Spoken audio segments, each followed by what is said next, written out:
he's aborted on new lover's chest. Dawning adventure, Sparkle gets some rest. Dawning adventure. Good morning, everyone, and happy Friday. It's me, Michael. I'm sitting here in my partner's apartment because I'm taking care of his dog Buster, who's sleeping on the couch nearby, and I'm really excited because obviously it's a brand new month, which means there's a brand new theme. And that theme is the awareness of suffering. That sounds just wonderful, doesn't it? Suffering. Yeah, I really want to spend a whole month on that. But let me promise you that when we get into this good stuff, this stuff where we look at our own suffering, that's when the real mindful practice kicks in.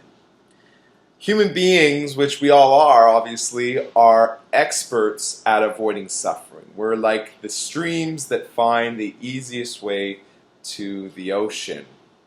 We seek pleasure, and we seek to avoid anything but.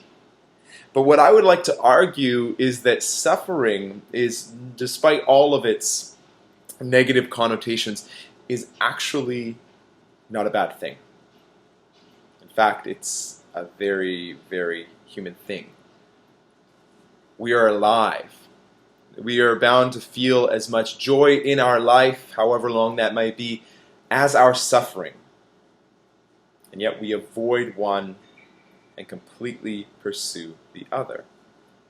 Now, suffering doesn't necessarily have to be what comes to mind for me as some very dramatic scene, poverty, death, war. Of course, that is suffering on a grand level. That's suffering that exists because we're all individually suffering and not really noticing it, right?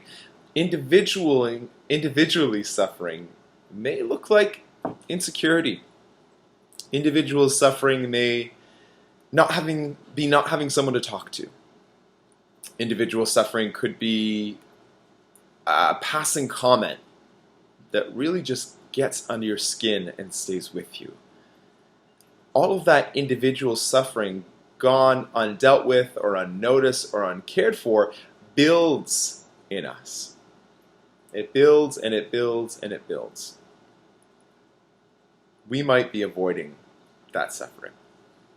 It's easy too, but what I want to do is I want to encourage every single one of you to get to know your suffering.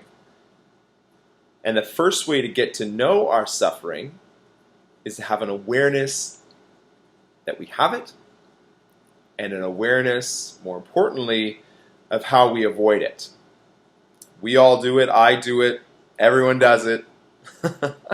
We avoid our suffering through many ways. For me, it's food.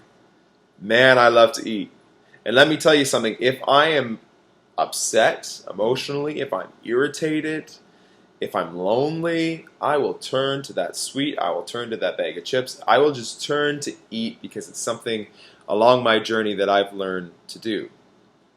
But it doesn't allow me to deal with what is actually bothering me. And that is the mindful practice. You may avoid suffering through Netflix binging, through maybe a few too many drinks, maybe it's shopping, maybe it's gossiping, whatever it is, my bet is you do avoid suffering somehow. Which is why this month we are introducing a brand new 21-day mindful challenge to get at that. It's called the No Mud, No Lotus challenge. And in Zen Buddhism, they say no mud, no lotus, because those beautiful flowers, so often seen in Buddhism, the beautiful lotuses, cannot grow without the mud. Just like us. We cannot grow, we cannot become the person we are supposed to be without dealing with our own, part of my language, shit. We can't do it. So this month, we're encouraging you to get to know your suffering.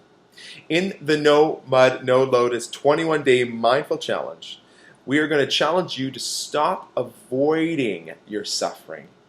We're going to challenge you to really get to know. And here's how that 21-day challenge is going to work. Starting tomorrow, on Saturday, August the 6th, you're going to be able to go back into the break room and pick up a No Mud, No Lotus card. On one side of the card, you'll see hashtag mud, and on the other side of the card, you'll see hashtag Lotus. And as we're getting to know, the mud is how we avoid our suffering, how we get stuck. So on that side of the card, you're going to write down how you avoid your suffering. What is the preferred method of avoidance? For me, it's food. For you, it might be shopping. For the next person, gossip, sex, anything. It can really be a gamut of ways that we escape. We're really, really good at it. On the other side of the card, the Lotus side of the card, is an intention you're going to set, an activity you can do that replaces the bad habit on the mud side. And for 21 days, we are going to hang these cards on the No Mud, No Lotus banner as a gentle reminder to become aware of when we are avoiding our suffering and to do an activity to replace that may make us more present, that may make us more aware of how we're feeling. Those activities can be a variety of things. It could be journaling, it could be dancing, it could be reading, it could be meditating, it could be a whole bunch of things.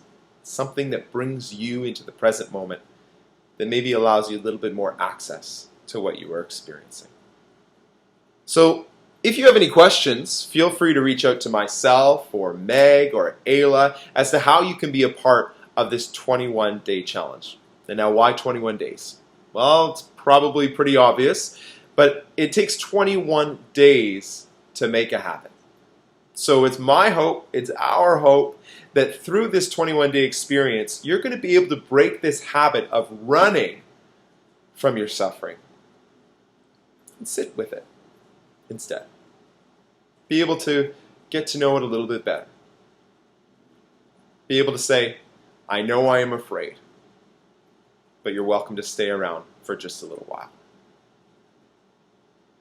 I'm really excited for this, guys. I'm really excited to be able to look at this banner and see all of the ways that we try and avoid our suffering, but also all of the wonderful ways that we, as a team, as human beings, can come back to ourselves and get to know what it means to really be alive. With that said, I hope you have a wonderful weekend. We will see you at the start of the challenge on Saturday. Until then, have a wonderful day.